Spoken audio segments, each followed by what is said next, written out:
The conference hall was silent. Not the good kind of silence that came from peace. This was the silence of fear. Ambassador Jathara stood in the center of the chamber, her 4 arms trembling. Around her, representatives from 847 different species waited for her to speak. She had served the Galactic Council for 300 years. In all that time, she had never seen such terror in the eyes of so many leaders. These were civilizations that had existed for millions of years. They had survived wars, plagues, and natural disasters. But nothing had prepared them for the Devourers. The first attack came 6 months ago. A mining colony on the edge of the Andromeda sector simply vanished. When scout ships arrived, they found nothing. No buildings, no bodies, not even rocks or dirt. Just empty space where a planet used to be. The entire world had been consumed. High Commander Vraxis stepped forward. His scales were usually bright green, but now they looked dull and gray. He activated the hologram display in the center of the room. Images of destruction filled the air above them.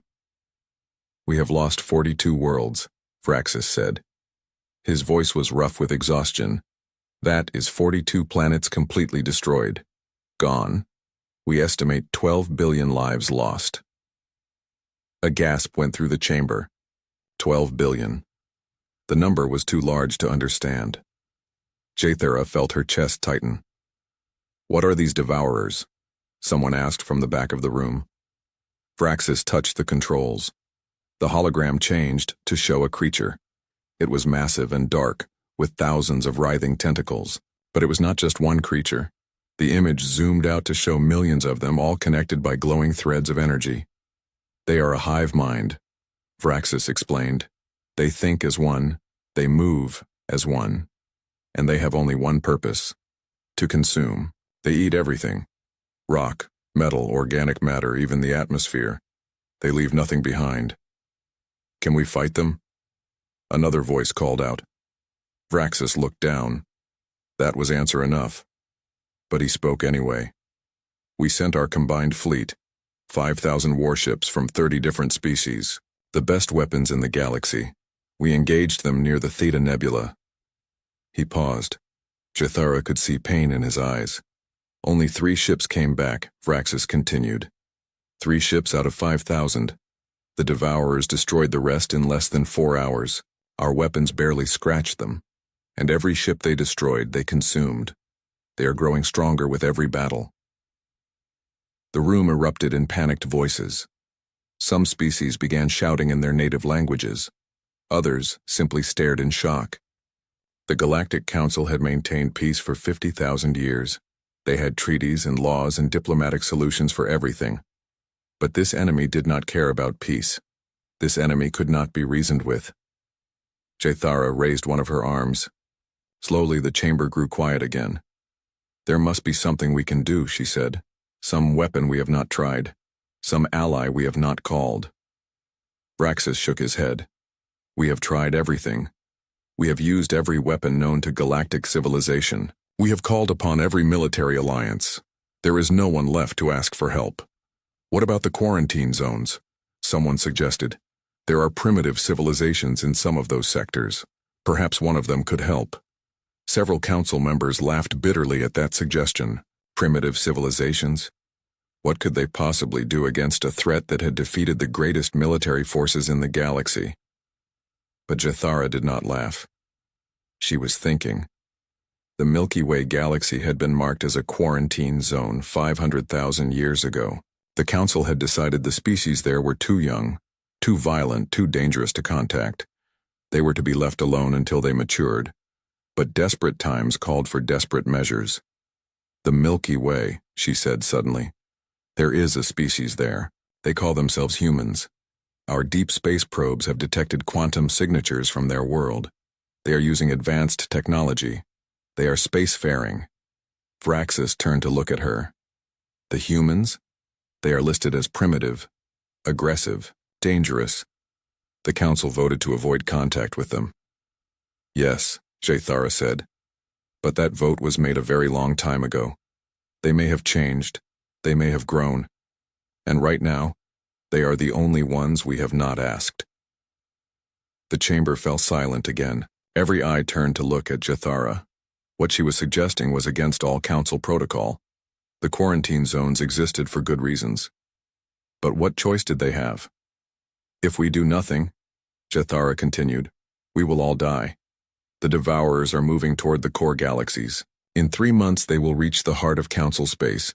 We need help. Any help. Even from humans. After a long pause, Vraxis nodded slowly.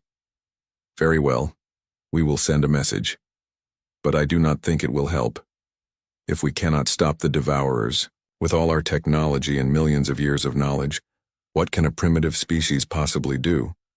Jathara did not answer. She did not know, but she had to try. 2 hours later, she stood in the communications room. The technician had prepared the message. It would be broadcast on all frequencies toward the Milky Way galaxy, toward Earth. The message was simple. We are the Galactic Council. We represent 847 civilized species. We are under attack by an enemy we cannot defeat. Our worlds are being destroyed. Our people are dying. If anyone can hear this message, we need help. Please. We are desperate. Anyone who can hear this, please help us. The technician looked at Jathara. She nodded. The message was sent. Now all they could do was wait. And hope. Hope that someone in that distant galaxy would hear their cry for help. Hope that they would care. Hope that they would come. But hope was all they had left. Dr. Sarah Chen was drinking her 3rd cup of coffee when the alert came through. It was 2 a.m. at the SETI Quantum Array facility in New Mexico. She had been on night shift for the past week, watching endless streams of data from deep space. Most nights nothing happened. Tonight was different. The computer screen flashed red. Then it began to beep. Not the usual random noise they sometimes picked up. This was a signal. A clear, structured, intelligent signal. Sarah sat up straight, her tiredness forgotten. Her hands shook as she began recording the data. The signal was coming from far away, very far away, beyond anything humanity had ever detected before. She ran it through the translation program. The computer worked for several minutes, analyzing patterns, comparing frequencies, building a language map. Then text began appearing on her screen. Sarah read the words. Then she read them again. Her heart was pounding. We are the Galactic Council. We represent 847 civilized species. We are under attack by an enemy we cannot defeat. Our worlds are being destroyed. Our people are dying. If anyone can hear this message, we need help. She grabbed her phone and called the director. He answered after 5 rings, his voice heavy with sleep. This better be important, Chen. We got a message, Sarah said. Her voice was barely a whisper. From aliens. They are asking for help. There was a long silence on the other end. Then, I will be there in 20 minutes. Within 6 hours, the facility was full of people. Scientists, military officers, government officials. Everyone wanted to see the message. Everyone wanted to know if it was real. Sarah played the recording over and over. She showed them the translation. She explained the quantum frequency. There was no doubt. This was not a hoax. This was not a test. This was real. Aliens existed, and they were in trouble. The news spread across Earth like wildfire. Within 24 hours, every person on the planet knew. Aliens were real. They had been watching humanity, and now they needed help. President Elena Vasquez called an emergency meeting of the United Defense Coalition. Leaders from every nation gathered in Geneva. The room was filled with nervous energy. We need to decide how to respond, President Vasquez said. She looked tired but determined. We have never faced a decision like this before. Some argued they should ignore the message. It could be a trap. Maybe the aliens wanted to lure humanity into deep space and attack them. Others said humanity was not ready. They had only been spacefaring for 180 years.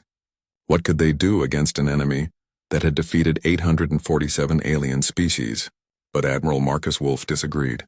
He was an old soldier with gray hair and steady eyes. He had commanded the human defense fleet for 20 years. We have to help them, he said simply. Why? Someone asked. They are not our problem. Let them fight their own war. Wolf stood up. Because if we do not help them, we will be next. The message said these devourers are destroying entire worlds. If they finish with the Galactic Council, do you think they will stop? No, they will keep coming. And eventually they will reach Earth. The room fell silent. Everyone knew he was right. There is another reason, Wolf continued. For centuries we have wondered if we were alone in the universe. Now we know we are not. And the first thing we hear is a cry for help. What kind of species would we be if we turned our backs? What does that say about humanity? President Vasquez nodded slowly. You are right, Admiral. We will respond. But we must be careful. We do not know what we are walking into. Sarah was called in to help compose the response. She worked with a team of linguists and scientists. They debated every word. The message had to be clear. It had to be strong. But it also had to be careful. They could not reveal too much about human capabilities. After 12 hours of work, they had their message. It was short, simple, message received. Humanity is coming. Hold the line. They transmitted it toward the coordinates included in the alien message. Then they waited. 2 days later, they received a response. It was from Ambassador Jethara. Her message was full of gratitude and relief. She provided more details about the Devourers.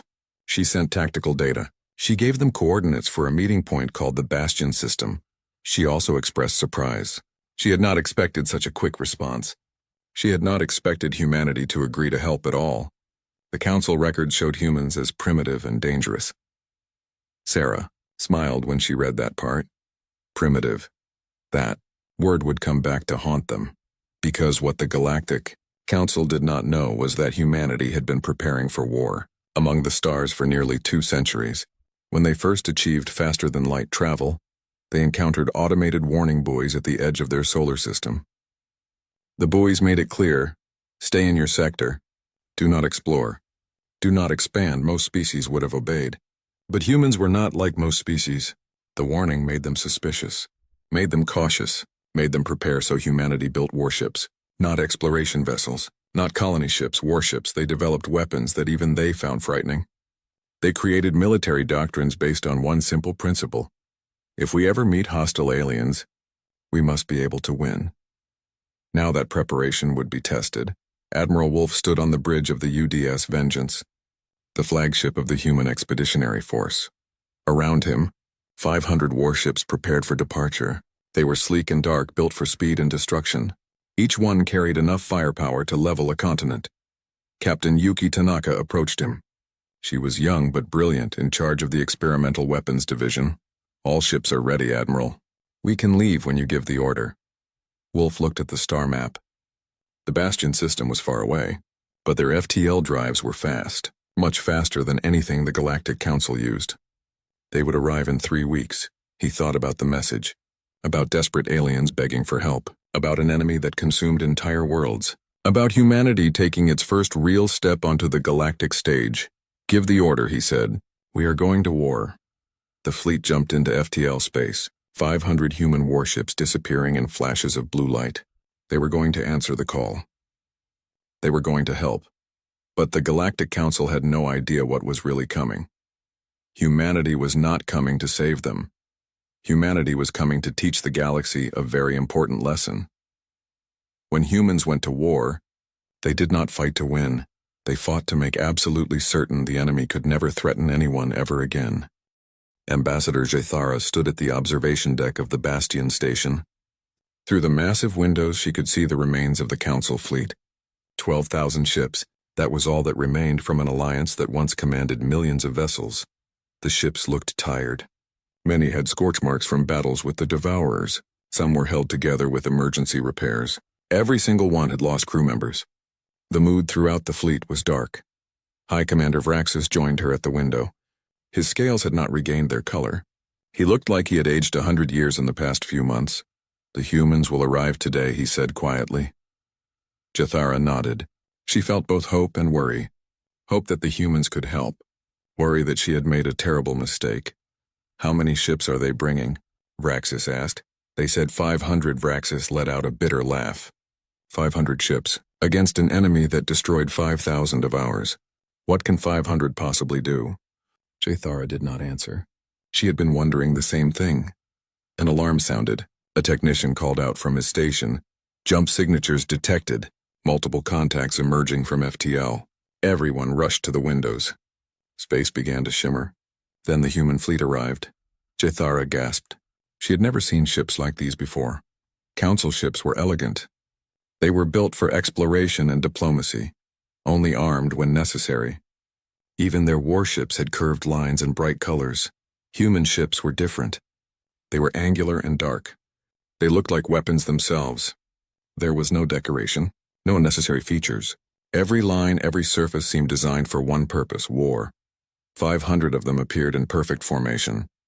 They moved with precision that suggested years of military training. Their hulls were black and gray, absorbing light instead of reflecting it. "This is impossible," a technician whispered. "Their FTL signatures are wrong. No ship should be able to travel that fast." Vraxis stared at the human fleet. For the first time in months, Jethara saw something besides despair in his eyes. She saw surprise. Maybe even fear. "What are they?" he asked quietly. A communication request came through. It was from the lead human ship. The UDS Vengeance. Jethara accepted the call. A human face appeared on the screen. It was an older male with gray hair and hard eyes. He wore a military uniform. "I am Admiral Marcus Wolf of the Human Defense Fleet. We received your distress call. We are here to help." Jethara bowed. "Thank you, Admiral. I am Ambassador Jethara of the Galactic Council. We are grateful you came. But I must ask, is this all? 500 ships?" The human's expression did not change. "This is more than enough, Ambassador. We are not here to match your enemy in numbers. We are here to eliminate them." "Eliminate them?" Vraxis stepped forward. "We have been fighting these devourers for months. They destroyed 5,000 of our best warships. They consume everything in their path. What makes you think 500 ships can stop them?" Admiral Wolf looked at Vraxis. "Because we do not fight the way you do, Commander. Humans have been at war with each other for our entire history. We learned very important lessons. We learned that there is only one way to truly win a war." "And what is that?" Vraxis asked. "Total destruction of the enemy's ability to ever fight again." The words hung in the air. Jethara felt a chill run down her spine. There was something in the Admiral's voice. Something cold. "Something absolute. We need to discuss strategy," Vraxis said. "Our scouts report that a large devourer fleet is heading this way. They will arrive in approximately 6 hours. We should coordinate our forces." "Understood," Wolf replied. "We will review your tactical data. In the meantime, my fleet will take up defensive positions. When the devourers arrive, please allow us to observe their attack patterns before engaging." "Observe?" Vraxis looked shocked. "You want to just watch? We need to understand how they fight. How they move. How they coordinate. Humans believe in knowing the enemy before striking." "Do not worry, Commander. We will not let them destroy your ships." The communication ended.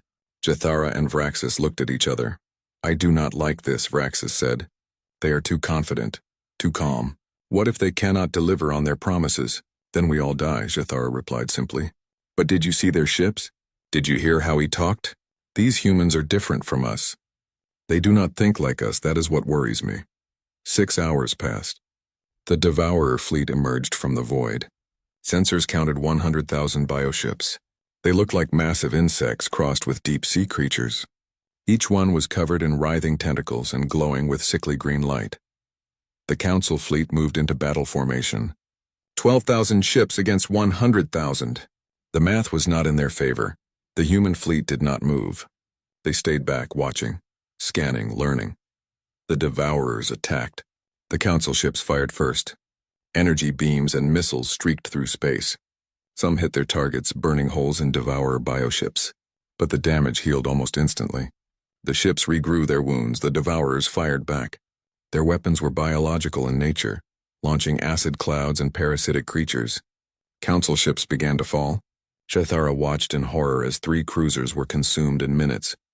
"Why are the humans not helping?" Vraxis shouted. "We are dying out there." Then Admiral Wolf's voice came over the communication channel. "All Council ships fall back to minimum safe distance. Humans are now engaging." The human fleet moved forward. Not slowly, not cautiously. They accelerated at speeds that should have torn the ships apart. They moved through space like predators closing in on prey. Jethara leaned forward, gripping the railing. The Devourers turned to face this new threat. They had numbers on their side. They had won every battle for months. They were confident. That confidence was about to be shattered. Admiral Wolf gave one simple order. "Show them what happens when you threaten our neighbors."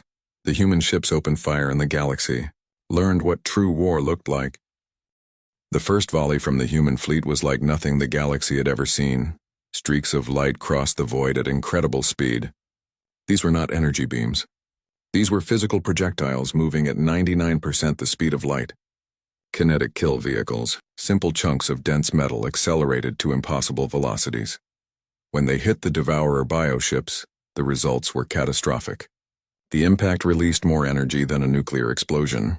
Entire sections of the Devourer fleet simply ceased to exist. Vaporized in an instant, Jathara could not speak. She could only stare. In one strike, the humans had destroyed more Devourers than the Council had in weeks of fighting.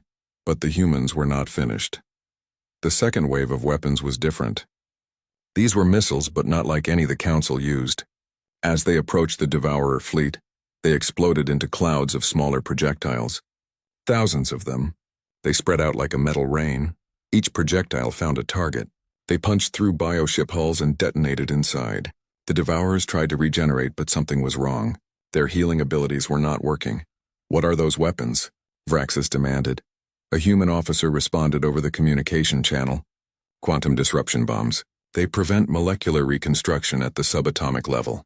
The Devourers cannot heal wounds caused by these weapons." The Devourer fleet began to panic. They had never faced an enemy that could permanently damage them. They tried to retreat, but the human ships were faster. Much faster. Human fighters swarmed through the Devourer ranks. They were small and quick, dodging the biological weapons with ease. They targeted weak points, destroying ship after ship with surgical precision. The larger human warships moved into optimal firing positions. They unleashed a new weapon, torpedoes that glowed with blue light. When they struck Devourer ships, the effect was terrifying. The torpedoes did not just destroy their targets. They sent energy pulses through the hive mind connections. One torpedo would hit one ship, and 10 other ships would convulse and die. The Devourer's greatest strength had become a weakness. Cascade torpedoes, Captain Tanaka explained. They exploit the neural links in hive mind species. 1 kill becomes 10 kills. Very efficient. Very efficient. Jathara felt sick. These humans spoke about destruction so casually, like they were discussing the weather. 2 hours into the battle, the Devourer fleet was in chaos. They had lost over 60,000 ships. The human fleet had not lost a single vessel. Vraxis watched the battle displays in stunned silence. This should not be possible. How are they doing this? Jathara had no answer. She was beginning to understand why the Council had quarantined humanity. These were not just warriors. These were beings who had turned warfare into a science, an art form. They had spent thousands of years fighting each other and learning from every battle. The Devourers tried one last desperate attack. They concentrated their remaining forces and charged directly at the human flagship. It was a suicide run, meant to overwhelm through sheer numbers. Admiral Wolf's voice remained calm. "Activate Sunderer Protocol, what is that?" Jathara asked nervously. "You will see," the Admiral replied. One of the human ships broke formation. It was smaller than the others, with a strange design. It moved toward the nearby star. Then it fired a single device into the star's corona. For a moment, nothing happened. Then the star flickered. A massive solar flare erupted from its surface. But this was not a natural flare. It was directed, controlled. A beam of stellar fire that cut across space like a sword. The flare struck the charging Devourer fleet. Thousands of bioships were incinerated in seconds. The heat was so intense that even ships at the edge of the blast were damaged beyond repair. "They weaponized a star," Vraxis whispered. His voice was filled with equal parts awe and horror. After 4 hours, the battle was over. The Devourer fleet was destroyed. Every single ship. The human fleet had achieved total victory without losing a single vessel. The Council fleet remained in shocked silence. They had just witnessed something unprecedented in galactic history. A perfect military victory. Admiral Wolf opened a channel to the station. "Battle concluded. Enemy forces eliminated. What are your orders, Ambassador?" Jathara struggled to find words. "You saved us. Thank you. We are eternally grateful." The Admiral's expression did not change. "We have not saved you yet. This was one fleet. Intelligence analysis of the debris shows these Devourers came from a home cluster. We tracked their quantum signature. We know where they are from." A cold feeling settled in Jathara's stomach. "What are you saying?" I am saying we need to finish this. The Devourer species has 47 homeworlds in a cluster 300 light-years from here. As long as those worlds exist, they will continue to send fleets. Continue to consume, continue to kill. Vraxis stepped forward. Are you suggesting we attack their homeworlds? That would be a war of aggression. The Council does not approve of such actions. Admiral Wolf's eyes grew hard. Commander, your species asked for our help. We came, we fought. We won. But if you want this threat truly eliminated, we must ensure it can never return. That means destroying the source, but those are entire worlds, Jathara said. Billions of Devourers live there. Most are not warriors. They are civilians. The Devourers do not have civilians, the Admiral replied coldly. They are a hive mind. Every single one is part of the collective consciousness. Every single one shares responsibility for the attacks. Every single one will grow into a new fleet eventually. Jathara felt her hands trembling. What you are describing is genocide. Wolf nodded. Yes, it is, and I understand your moral concerns. But I need you to understand something about humanity. We have fought wars of extinction before, on our own world. We know the price. We know the cost. And we know that sometimes the only way to protect innocent life is to eliminate the threat completely. He paused, letting his words sink in. You called us for help. We answered. We came here prepared to do what you cannot, what you will not. We came prepared to make the hard choice, the terrible choice, so that you would not have to. The communication channel went silent. Jathara looked at Vraxis. She saw the same conflict in his eyes that she felt in her own heart. The humans had saved them. But at what cost? And what were they about to unleash? Admiral Wolf spoke again, his voice softer now. I will give you 1 hour to discuss this with your council. But understand this, whether you approve or not, humanity will finish what we started. We did not travel across the galaxy to half-solve a problem. We will eliminate the Devourer threat completely. The only question is whether the Council stands with us or against us. The screen went dark. Jathara sat down heavily. She had thought humanity would be saviors, rescuers, heroes. She had not expected them to be executioners. The emergency council session lasted 3 hours. Representatives from 847 species argued over what humanity proposed. Some agreed that the Devourers must be destroyed completely.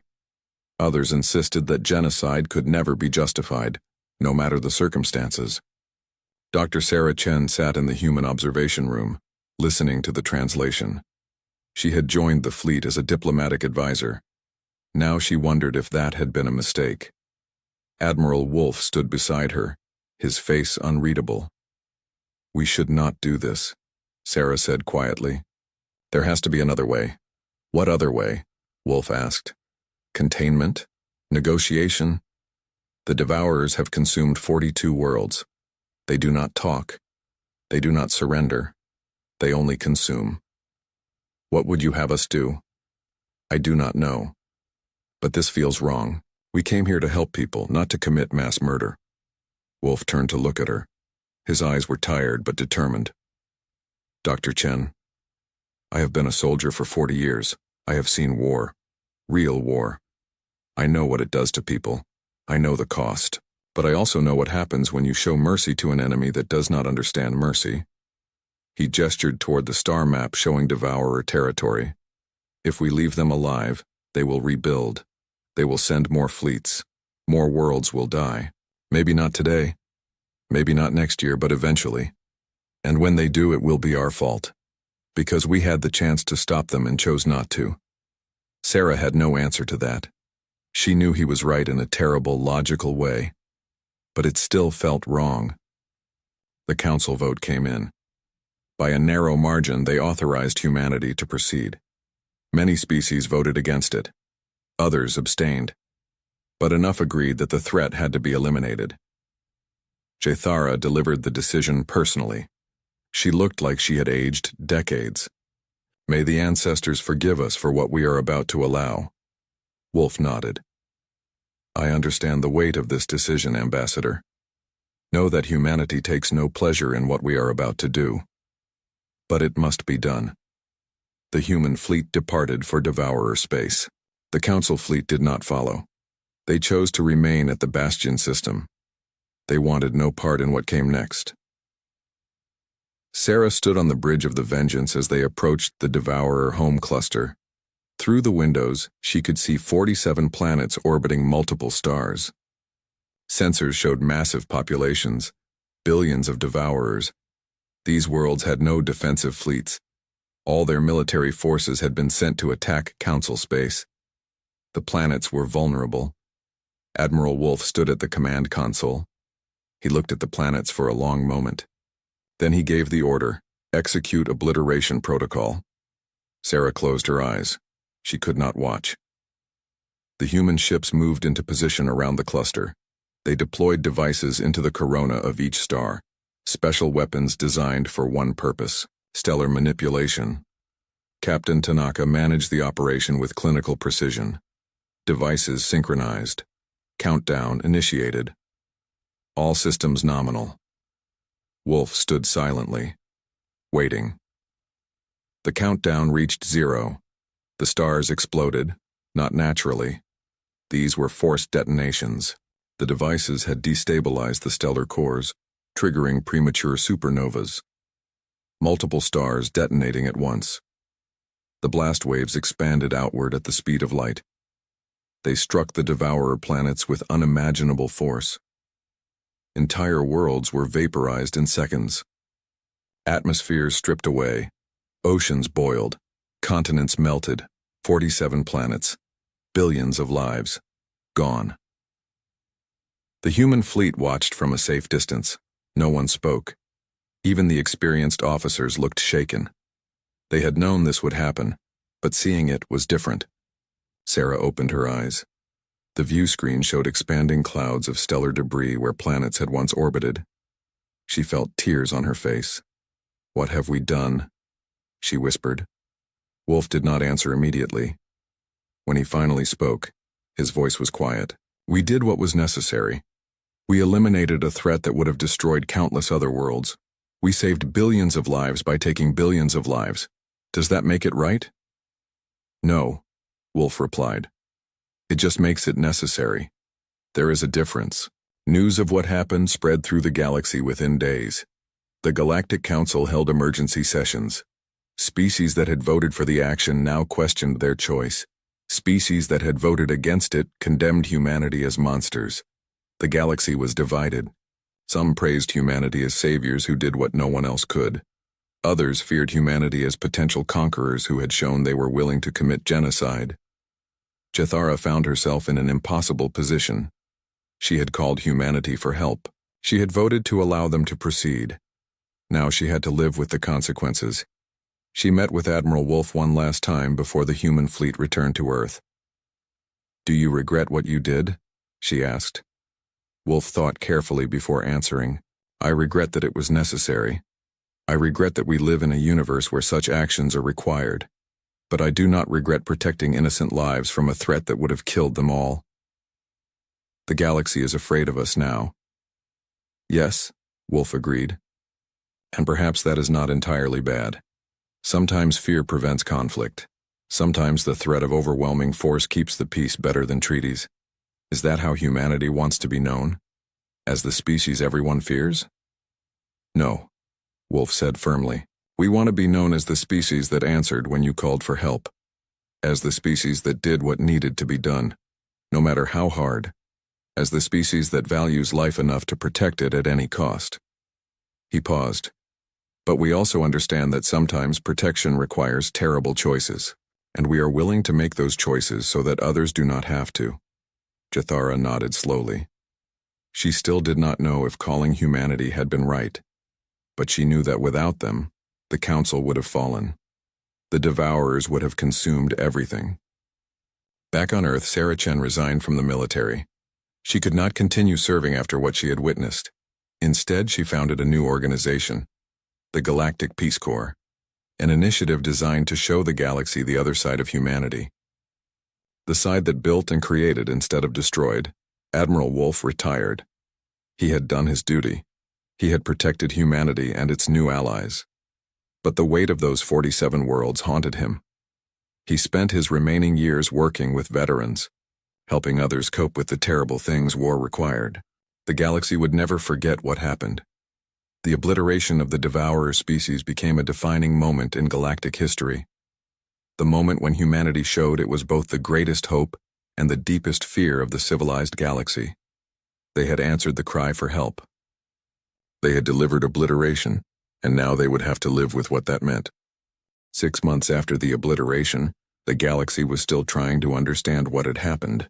The Galactic Council convened in their grand chamber for the first time since the war ended. Every species sent representatives. Everyone wanted to discuss humanity. The chamber was divided into 3 main groups. The grateful sat on the right side. These were species whose worlds had been directly threatened by the devourers. They believed humanity had saved them. They wanted humans as permanent allies and members of the Council. Species like the Vrithani, who had lost 3 colony worlds, spoke passionately about how humanity had succeeded where everyone else failed. The fearful occupied the left side. These species had not been in immediate danger from the devourers. They saw only that humanity had destroyed 47 worlds and billions of lives. They argued for a new quarantine. They wanted humanity isolated, monitored, prevented from using such weapons ever again. The Zephyri delegation called humanity a greater threat than the devourers had ever been. The pragmatic held the center. These species were torn. They acknowledged that humanity had saved the galaxy, but they were deeply uncomfortable with the methods used. They proposed restrictions, oversight, treaties that would limit human military capabilities while still allowing cooperation. Ambassador Jethara listened to days of debate. She had not slept well since the obliteration. Every night she saw those 47 worlds burning in her dreams. Finally, it was time for humanity to respond. President Elena Vasquez herself had come to address the council. She stood at the central podium, looking at the gathered species. The chamber fell silent. "Members of the Galactic Council," she began. Her voice was clear and strong. "I come before you today to address the concerns that have been raised about my species. I come to offer humanity's perspective. And I come to give you a choice." She paused, letting her words settle. 6 months ago, you sent a desperate message into the void. You were dying. Your fleets were destroyed. Your worlds were being consumed. You asked for help from anyone who could hear you. We heard, we came. We fought, we won. Some of you are grateful. You understand that we saved billions of lives by ending the devourer threat permanently. You see us as allies, as friends. We value that friendship. Others among you are afraid. You look at our weapons and our methods and you see monsters. You fear that we might turn those weapons against you. That fear is not unreasonable. We are powerful. We are capable of terrible destruction. You have seen what we can do. President Vasquez looked directly at the fearful section. So let me be clear about something. Humanity did not come here to conquer. We did not come here to dominate. We came because it was the right thing to do. Because when someone cries for help, you answer. That is who we are. But I will not apologize for how we answered. We did what was necessary. We eliminated a threat that would have destroyed countless worlds. Yes, we used terrible weapons. Yes, we made a hard choice. But that choice saved your civilizations. She turned to address the entire assembly. There is something you should know about humanity. Something that might help you understand us better. The weapons we used against the devourers? Those were not our most powerful weapons. Not even close. A shocked murmur ran through the chamber. We have weapons that can tear holes in reality. Weapons that can turn planets inside out. Weapons so destructive that we sealed them away centuries ago and swore never to use them. We brought none of those to this war. We used only what was necessary. Only what was proportionate to the threat. The silence in the chamber was absolute. I tell you this not to threaten you. I tell you this so you understand. Humanity has the power to destroy, but we choose not to. We choose to build, to create, to protect. We choose to use our power only when there is no other option. Now you must make a choice. You can accept humanity as a member of the galactic community. We will share our technology, our knowledge, our protection. We will help you build a stronger, safer galaxy, or you can reject us. You can isolate us. You can try to contain us. We will respect that choice. We will return to our sector of space. We will leave you alone. President Vasquez's voice grew softer but more intense. But understand this. If you reject us, you reject the protection we offer. If another threat emerges, if another species decides to consume or conquer, do not expect us to answer your call again. We will not come running to save those who chose to treat us as enemies. The choice is yours. We do not need the Council. We are strong enough to stand alone. But we believe the galaxy is better when species work together, when they protect each other, when they answer the call for help. She stepped back from the podium. I await your decision. The Council debated for 3 more days. The vote was held in a closed session. Species argued late into the night. Some relationships were damaged. New alliances were formed. In the end, the decision was made. By a vote of 489 to 358, humanity was granted provisional membership in the Galactic Council. There were conditions. Humanity would be subject to restrictions on weapon deployment. They would allow limited inspections of their military capabilities. They would agree to use force only as a last resort, and only with Council approval. President Vasquez accepted the conditions. She knew they would not last forever. As humanity proved itself, the restrictions would ease. Trust would grow, or it would not. Time would tell. Jathara was appointed as the official human liaison. She would be the bridge between humanity and the Council. It was fitting, she thought. She had made the call that brought them here. Now she would help manage the consequences. She met with President Vasquez after the vote. I still do not know if I did the right thing, Jathara admitted. Calling humanity, allowing the obliteration, so many died. President Vasquez nodded. I understand. The burden of difficult decisions never fully goes away. But consider this.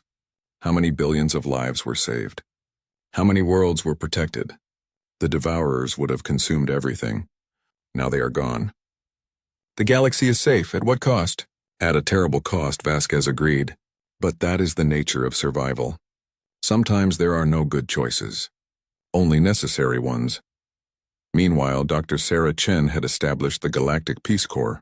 Human volunteers began arriving in Council space. Engineers helped rebuild destroyed worlds. Doctors provided medical care. Teachers shared knowledge. Artists created beauty. Slowly, the galaxy began to see another side of humanity. Not just the warriors and the weapons, but the dreamers and the builders. The species that could be gentle as well as fierce. It would take time. Trust was not built in days or months, but it was being built.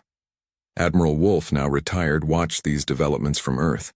He had given testimony to multiple investigations about the obliteration. He had answered every question honestly. He stood by his decisions, but he was glad he did not have to make such choices anymore.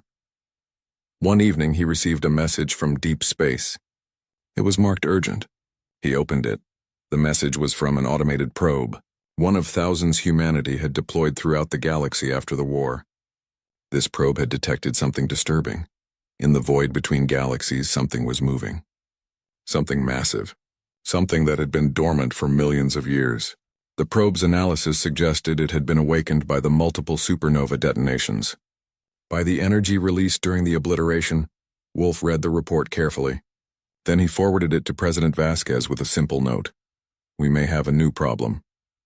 President Vasquez addressed humanity that evening. She spoke from the Capitol building in Geneva, her face projected on screens around the world. 6 months ago, we answered a call for help.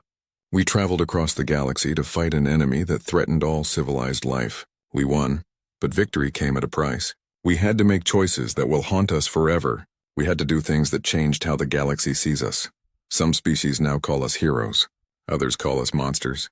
The truth is probably somewhere in between. We are neither purely good nor purely evil. We are human. We are capable of great compassion and terrible violence. We can build and we can destroy. Now we must prove to the galaxy that we are more than our weapons. We must show them our art, our culture, our kindness. We must demonstrate that the strength that saved them can also be used to build a better future. She paused. But make no mistake. If another threat emerges, if innocent lives are in danger, humanity will answer the call again. We will do what is necessary. We will protect those who cannot protect themselves. That is our promise to the galaxy, and that is our burden to bear. The galaxy cried for help. We answered with obliteration. Now we must prove that we can answer with creation as well. We must show them the best of humanity before they forget everything but the worst. The broadcast ended. Across Earth, people sat in quiet reflection. They knew their species had changed. They had stepped onto the galactic stage. They could never go back. In Council Space, Jathara watched the same broadcast. She thought about the future, about the complex relationship between humanity and the rest of the galaxy, about hope and fear and the thin line between them. And in the void between galaxies, something ancient stirred, something drawn by the light of dying stars, something that would soon test whether the galaxy had made the right choice, whether they had been wise to accept humanity as an ally, or whether they had invited something far more dangerous than the Devourer.